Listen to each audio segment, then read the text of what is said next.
Jim Laudensliger for Lauden Golf. Here we're at the TPC at Sawgrass, and we're going to go over wedges and how you should select a wedge for your game and what type of shot you're hitting. Let's take a look at these three wedges.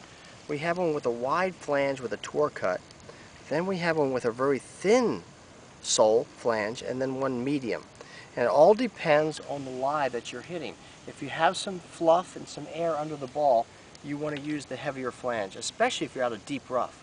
And then if you're into some tight lies on the fairway where you don't have much air under the ball, you want to go with the thinner sole.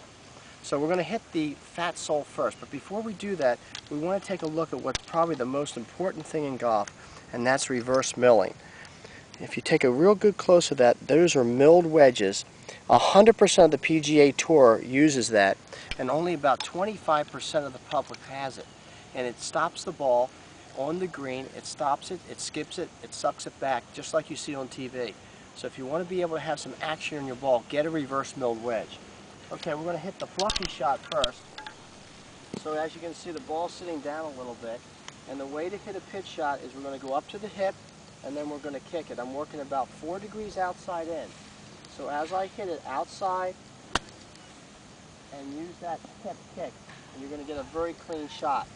So again, you want to use that wider flange from the heavier rough or from a fluffy situation. Remember, if you do get that tour cut in there, it's going to be more adaptable to different contours in the sand and different textures of the sand, and just really be more adaptable to different situations. Here it is again, outside and kick it. You can see how that shot goes right and spins right next to the hole. Now we're going to go, when you're out there playing, you're going to select the thinner one, either medium or thin sole, for this tight lie situation.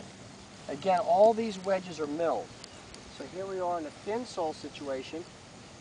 Tight lie, I'm going to work outside, and still I'm going to kick it outside and kick it. And you can see the action on the ball there. So what we're saying here is this is the pitch. You're 10 yards or greater from the edge of the green. Select the sole that adapts to the situation, but always remember it's a hip kick. We're into the hip, we're kicking it, and we're working off different terrains due to the sole plate.